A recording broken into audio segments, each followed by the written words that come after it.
Bueno, Están discutiendo, boludo. ya estamos.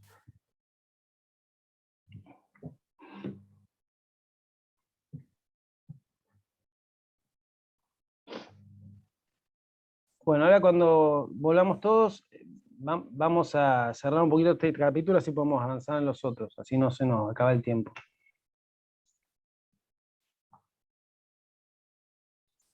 Bien. No, lo que yo para cerrar el tema de visión, así ya pasamos al otros temas, así no se nos acaba el tiempo. La visión tiene No, eso, boludo. que podemos ver como la visión restringida, dijimos que es digamos, la meta audaz más el futuro imaginado, ¿no? O el futuro imaginado, perdón, que está compuesto por la meta audaz más la visión vívida.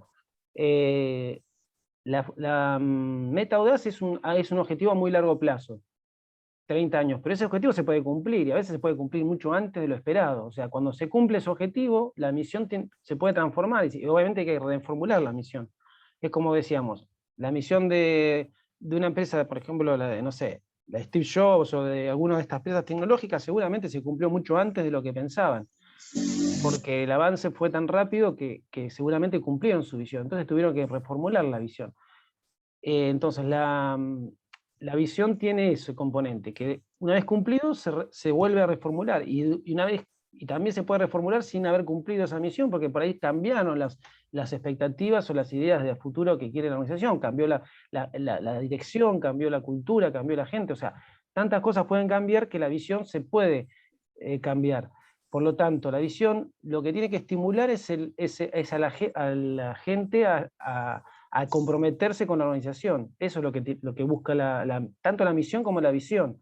Pero la visión, digamos, da como una especie de, bueno, hacia allá vamos y queremos que vaya a ir todos juntos. Eso que hablábamos de trabajo en equipo, visión compartida, bueno, todas esas cosas, si no hay una visión, no hay visión compartida. Si no podemos poner en palabras qué queremos, no podemos unir a todos en función de un objetivo. Bien a largo plazo, que tiene que ser desafiante, tiene que ser movilizador de alguna manera. Entonces, por eso se construyen las visiones. Porque bueno, todo visionario, toda persona que vea futuro digamos, tiene que generar en todos un compromiso hacia eso. Entonces, bueno, eso es lo que busca la visión, digamos.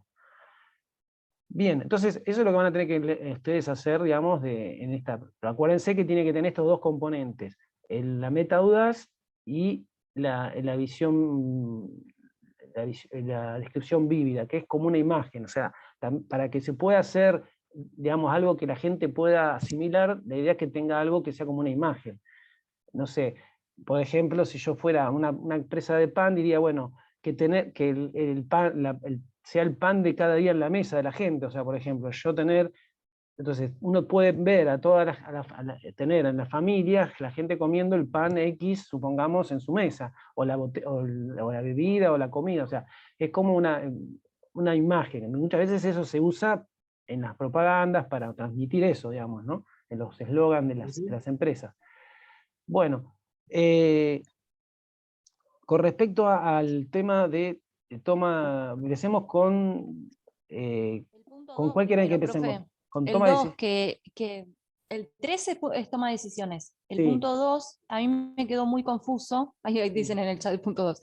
sí, Porque no sé si se refiere a algo parecido a lo que hicimos en el trabajo práctico sí. o lo que aparece en la clase 5 medio al final, que analiza un poco el contexto y te da una herramienta. No sé si tiene más que ver con eso Sí, o con lo del trabajo práctico, que es algo ambiental. Me sí. confunde el 2. Bueno, acá, hacer un análisis del contexto general de la empresa tomando la situación del país en el 2019. Usar el modelo visto en clase, luego tomar los impactos generados por alguno de estos factores y decir cómo influiría en el ambiente específico y en qué componente y de qué manera. Luego, cómo afectaría en forma general a la empresa. Bien, esto es así. Vamos a verlo directamente con el gráfico. Voy a compartir pantalla.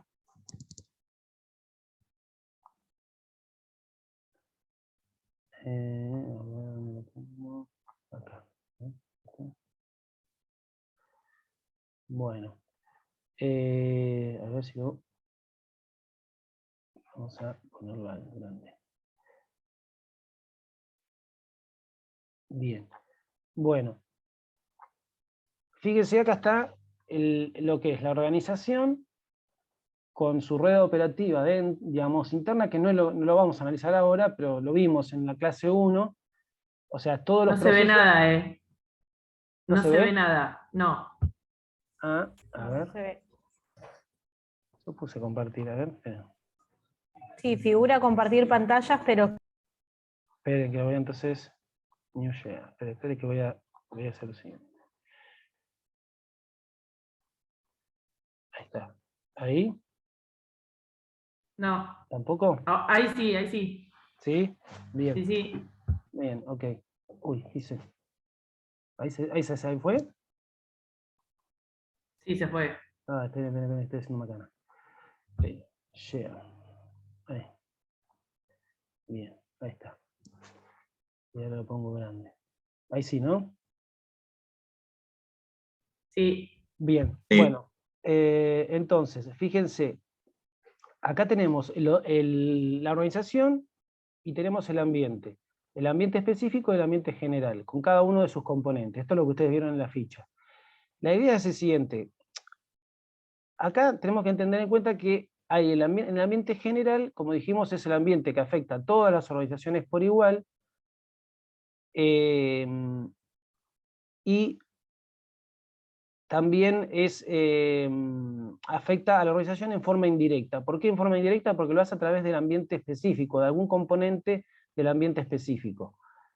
Por ejemplo, si yo voy a hablar del factor económico, supongamos la inflación, el efecto inflacionario, digamos, va a la organización principalmente la va a impactar a través de los proveedores. ¿Por qué? Porque todos los proveedores de recursos, ya sean, no sé, energéticos, materias primas, lo que sea, van a aumentar los precios. Por lo tanto, los recursos de entrada van a ser más caros, por lo tanto la organización va a tener que va a tener más costos y por lo tanto va a tener que vender más caros sus productos, o va a tener que de alguna manera administrar esos aumentos de costo para ver cuánto aumenta, qué no aumenta, y todo eso, digamos, cómo empieza a gestionar la parte financiera de su empresa y de costos. Entonces, ahí tenemos un factor que afecta acá. Obviamente la inflación general, como también afecta al nivel de ingresos de la población, va a afectar a los consumidores, porque van a empezar a tener menos poder adquisitivo y seguramente vayan a demandar menos. Entonces, me va a afectar también por el lado de los consumidores. Y también como hay un aumento, una disminución de ingresos y hay una situación de achicamiento de la demanda, la competencia quizás va a haber una puja competitiva más grande. Entonces, ahí podemos ver cómo un efecto como la inflación va a tener muchos aspectos. Va a haber grupos de presión, como por ejemplo, no sé, los consumidores que pueden estar en una liga de consumidores, pueden estar también ciertos gobiernos, el gobierno, o sea, ciertos grupos, digamos, de políticos que, por ejemplo, quieran digamos, presionar para que haya precios máximos, para que haya, digamos, por ejemplo, ahora precios cuidados, etc. Entonces, acá un factor como la inflación afecta un montón a todos los factores en general. Por ahí hay otros factores que no como la inflación, que el tecnológico, supongamos, no sé, vamos a poner el ejemplo de, no sé, que haya una tecnología que permita, no sé, los robots, que haya un robot ahora, por ejemplo, que permita desarmar, hoy estaba viendo algunas cosas cuando hablaba de economía circular, por ejemplo, que pueda desarmar un celular y, por ejemplo, permita después reutilizarlo. Entonces, ese factor tecnológico, que es un robot inteligente con un cierto nivel de especialización, ¿dónde esa tecnología es en tecnología general? Por ahí es una tecnología que está desarrollándose en otros países, que hoy permite, digamos, la robotización con un grado de tecnología y de conocimiento o de inteligencia artificial muy grande. Entonces, lo tengo posible para instalar, digamos, en mi industria, ya sea en la industria de los celulares o podría ponerlo en otras industrias.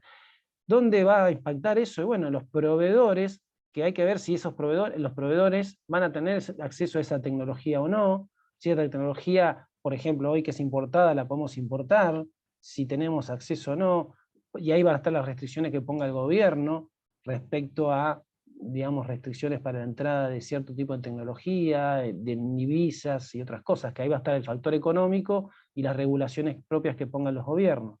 Entonces, si estamos hablando de una regulación que tiene que ver con, por ejemplo, importaciones, es un factor económico, pero después los gobiernos lo van a tener que aplicar y van a tener que hacer disposiciones, normas y todo eso que sean específicas, y por ahí no es para todos los sectores, sino es para algún sector en particular, por ejemplo, para el sector importador de algunas cuestiones nada más. Entonces, ahí vamos a ver que de un factor económico viene al gobierno que va a poner la regulación específica y va a afectar a los proveedores que, por ejemplo, quieren importar determinada tecnología.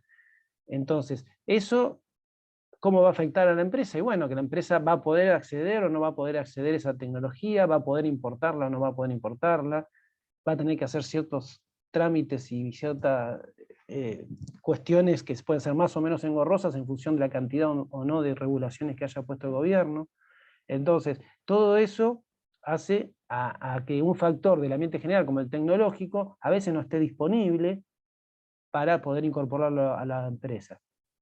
¿Se entiende? Entonces, cómo estas relaciones, digamos, siempre están en forma indirecta, o sea, generalmente va a haber va a impactar en alguno de estos componentes. Entonces yo le digo, bueno, analicen, vean cuál es el factor del ambiente general en ese momento, y dónde estuvo impactando en el ambiente específico, si en los competidores, en los consumidores, en los A proveedores, ver, bueno, etcétera. ¿qué tenemos que averiguar entonces, profe, en 2019? ¿Qué estaba pasando en estos factores? Claro, pueden tomar algunos de estos factores que había en el ambiente de ese momento Sí. para esa empresa, que ya, bueno, al hacer retrospectiva los podemos tener bien claros, y obviamente pueden tomar cualquiera de ellos, o sea, no es que tengan que tomar todos, o sea, pueden, Ok. o sea, no Puedo es necesario tomar uno y describir uno. claro, o sea, tomen alguno, o sea, uno, seguramente el económico seguramente va a ser el más común, podrían llegar a buscar algún factor político legal que pueda haber en ese momento, porque tengan en cuenta que estaba, bueno, no sé, en ese momento, épocas de elección, Prepandemia fue. Post elecciones, fue antes de la Post-elecciones. pandemia y post elecciones. Claro, Ah, post-elecciones, entonces fíjense cómo venía el panorama en ese momento.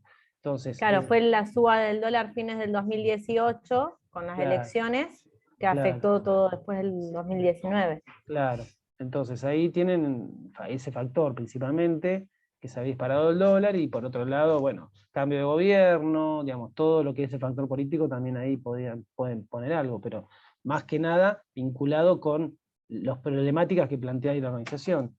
Sí, Agustina, no, me estaba acá levantando la mano.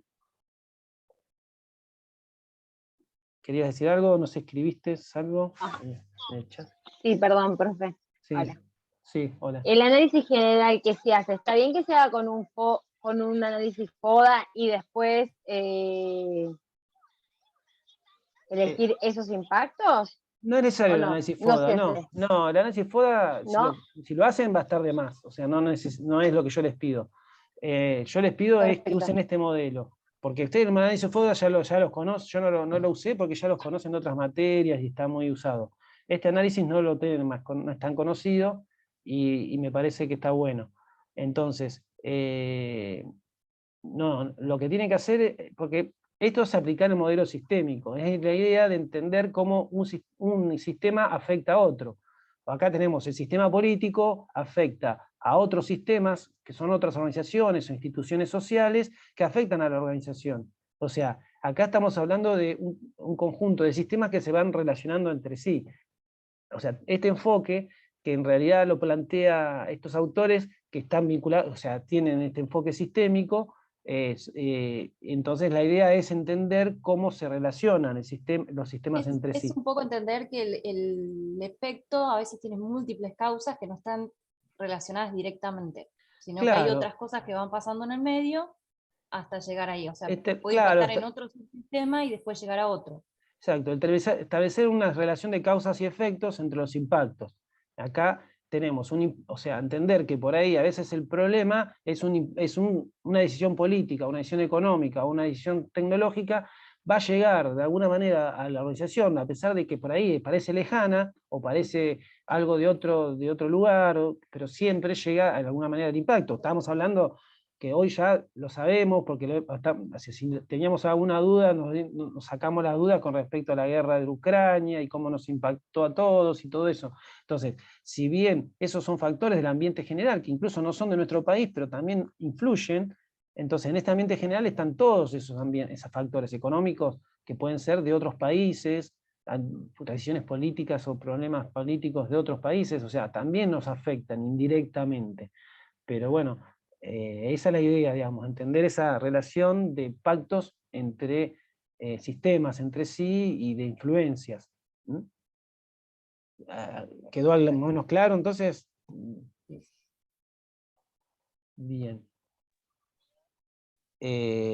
Entendieron cada uno de estos componentes, ¿no? Por ahí el que más por ahí complicado es grupos de presión o grupos de interés, ahí son todos aquellos que tienen una relación de interés con la organización. Puede ser, seguramente el más común que uno piensa es el sindicato, por ejemplo, los sindicatos, pero también pueden ser grupos de consumidores, pueden ser asociaciones civiles vinculadas con la actividad que se hace en la organización. O sea, también a veces acá lo podemos incluir a los que llaman stockholders o a los accionistas. Si es una empresa grande que tiene accionistas, acá también pueden estar los accionistas. Si bien están representados en la organización, a veces los podemos poner acá también porque son un grupo de interés. A veces los accionistas minoritarios que no tienen representación en los directorios pueden estar acá. Entonces, ahí los grupos de interés o de presión pueden entrar variados, digamos, elementos ahí. Cámaras empresarias, cámaras profesionales, organizaciones profesionales, etcétera. O sea, todos aquellos que en alguna manera pueden estar influyendo en algún momento a la organización. ¿Bien? Bueno. Vamos entonces, si no tiene más dudas con esto, pasamos a toma de decisiones.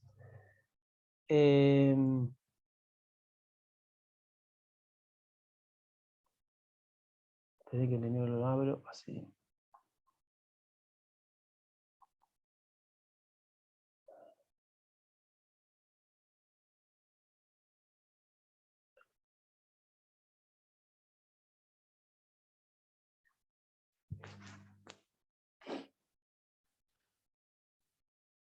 Bien. Bueno, este es el gráfico que ustedes también tienen en la ficha.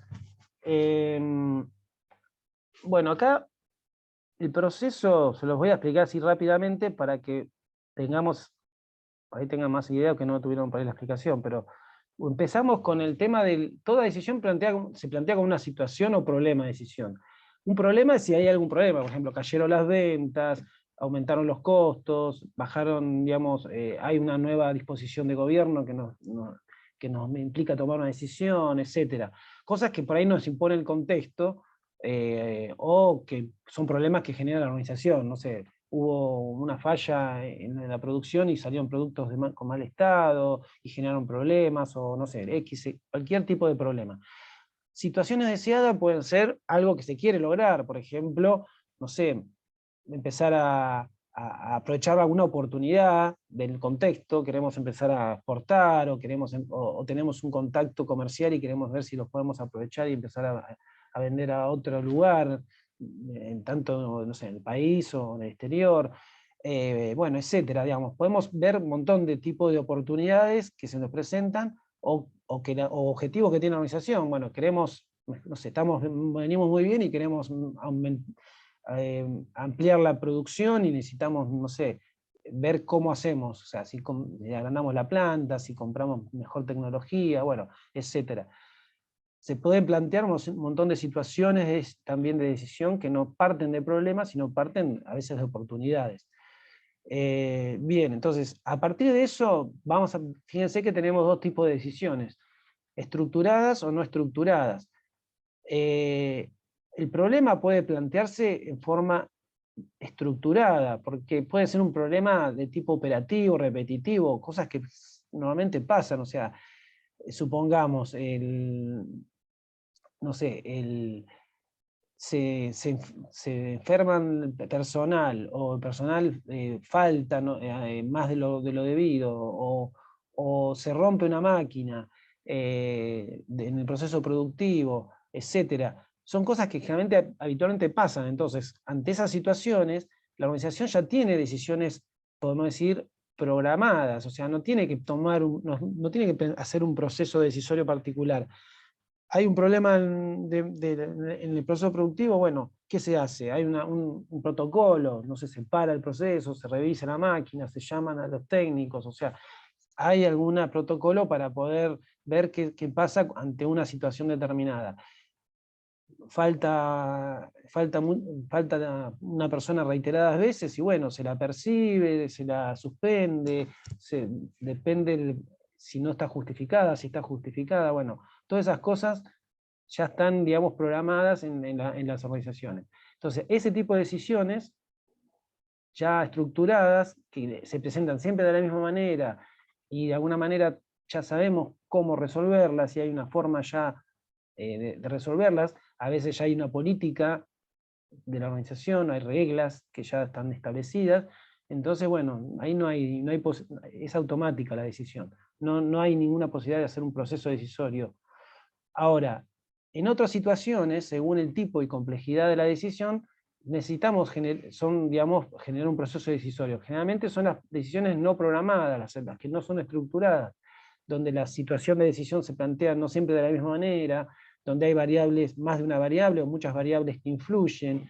Entonces, ahí requiere, digamos, un análisis particular en cada situación. También son muchas y son muy variadas este tipo de decisiones no estructuradas.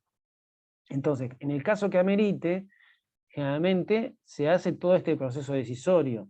El proceso decisorio muchas veces uno lo hace intuitivamente, o lo hace, digamos, lo hacen, pero no de una forma estructurada ni explícita las organizaciones.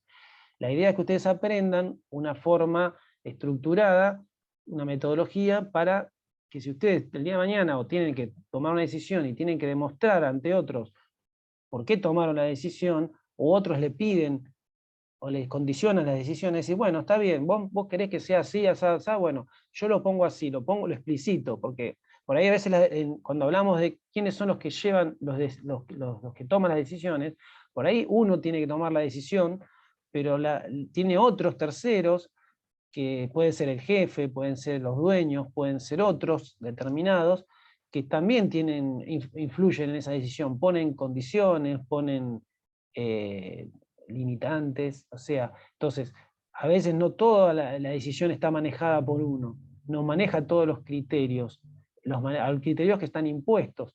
Entonces, bueno, me ponen los criterios, yo los pongo acá, yo tomé esta decisión en base a estos criterios que vos me planteaste ante estas limitaciones, entonces ahí pongo cuáles son las limitaciones que están planteadas, tales, tales y tales.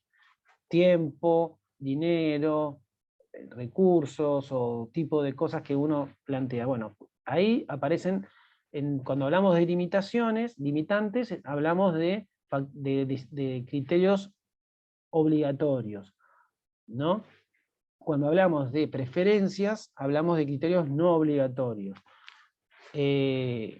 Entonces, siempre uno tiene a veces restricciones en las decisiones que toma, por ejemplo, un presupuesto, y a veces hay un tiempo para tomar la decisión, y otras veces tiene preferencias, o sea, y otras cosas son preferencias. Bueno, ¿qué quiero yo de la decisión? Quiero algo que sea de mejor calidad, algo que sea más duradero, que sea más fácil de mantener, bueno, etc. Esas son preferencias. Esas preferencias, ustedes fíjense, cuando hablamos de los condicionantes, algunas son subjetivas. Bueno, las subjetivas son las preferencias de la persona o de aquellos que toman la decisión, algunas son percepciones, experiencias, o sea, algunos también esas preferencias las basan en experiencias anteriores.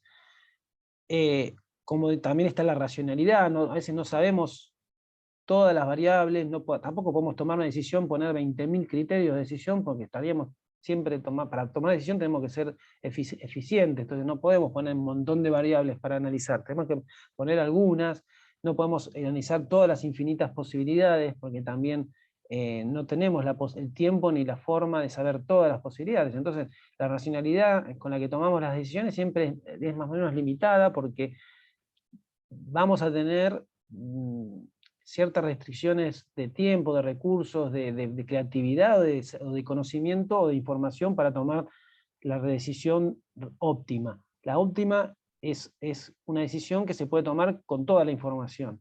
Si vos no tenés toda la información y no sabés todas las consecuencias de cada alternativa posibles, entonces vas siempre a tomar decisiones subóptimas o podemos decir con un criterio de racionalidad. Y esos criterios de racionalidad van a estar dados por estos criterios que uno va a establecer. ¿Está bien? Para que esa decisión tenga cierto dejo de racionalidad y podemos decir no de objetividad, sino racionalidad, porque la objetividad no existe, tenemos que pautar esos criterios. Por eso acá lo central en esto, y es fundamental, es entender el tema de los criterios. Es por qué decidimos las cosas que decidimos. Entonces lo tenemos que explicitar. Profe, Sí. el objetivo que está anterior de criterio de decisión. Ah, sí, el objetivo tiene que ver con establecer la situación de decisiones, por ejemplo, ¿Sería el estratégico?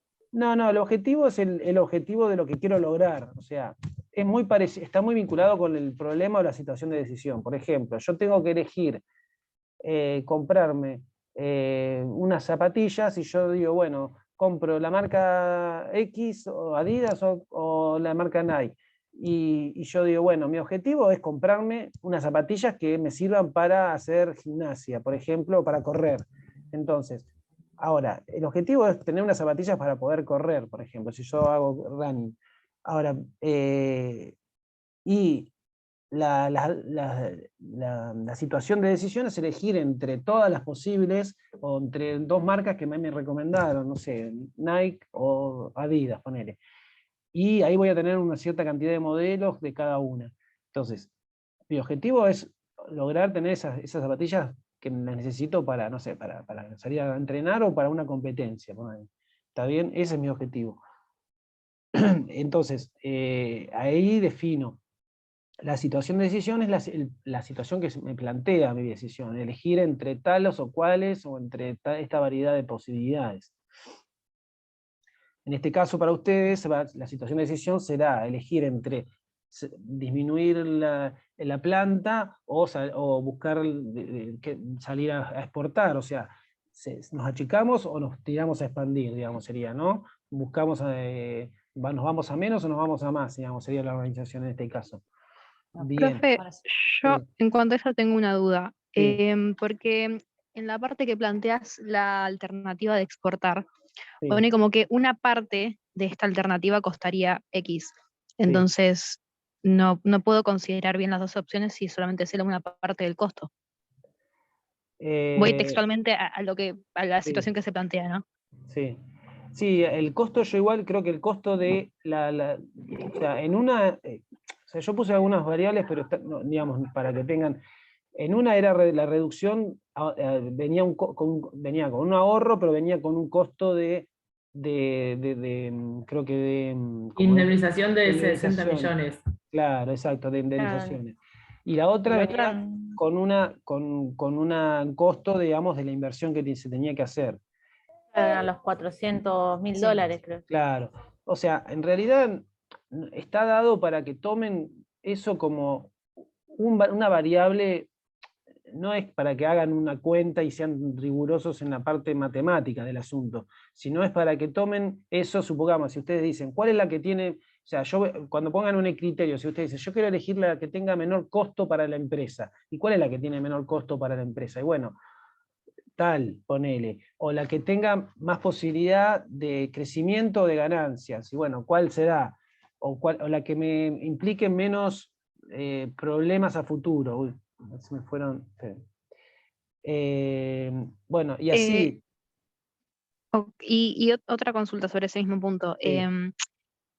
También estaría bueno, o ya sería extenderse demasiado, analizar, por ejemplo, el contexto económico, por ejemplo, de los países en los cuales se exportaría, o ya me estoy extendiendo mucho? No, sí, te estás extendiendo. La idea es que se centren en la aplicación correcta del proceso. Yo quiero que aprendan y que Ok. sepan aplicar el proceso de toma de decisiones. No se vayan en cosas raras. O sea, ¿por qué? Porque la idea es que sean consistentes entre los criterios que usan y la evaluación subjetiva de esos criterios. Porque seguimos con esto. Ustedes tienen que primero van a establecer los criterios. Los que son obligatorios se tienen que cumplir sí o sí. Los que son optativos, ahí entonces son los que van a evaluar. O sea, si ustedes a un criterio obligatorio no se cumple, entonces queda descartada la alternativa. Van a quedar las que pasen esos criterios. Y después de esas que pasan, van a evaluarlas en función de los criterios no obligatorios, o las preferencias. Y ahí es donde ustedes primero van a ponderar de esos criterios que ustedes tomen, cuál es el más importante y cuál es el menos. Por eso le tiene que dar un valor, y ese valor de 1 a 10, supongamos, va a ser como el potenciador le va a dar un efecto multiplicador a esa alternativa. Entonces, si para mí una tiene 10 y para otra tiene 2, bueno, si yo voy en una alternativa, la de 2 va a tener un valor alto, y en otra alternativa la de 10 va a tener valor alto, entonces obviamente eso va a potenciar la de 10 y la otra no va a ser potenciada. Entonces, eso es el efecto, digamos, preferencia, el efecto multiplicador que va a tener en la decisión final. Por eso yo decía, por ejemplo, para el caso, no sé, de la elección de un lugar para comprar un departamento, ponele que sea céntrico por ahí, o que sea céntrico es más importante que sea, por ejemplo, luminoso. Entonces, si para mí es muy importante eso, bueno, si hay un departamento que es muy luminoso pero no es poco céntrico, va a estar menos preferido que uno que va a estar más céntrico pero menos luminoso.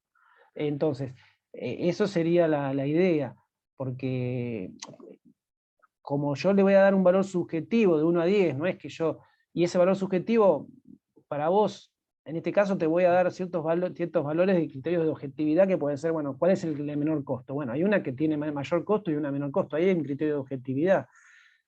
O sea, no vas a poner 10 en la que tiene mayor costo y 2 en la que tiene menor costo. Entonces, si vos lo que vos querés es buscar un menor costo, ahí sí hay objetividad porque tenés uno que tu costo va a ser tanto y el otro tanto.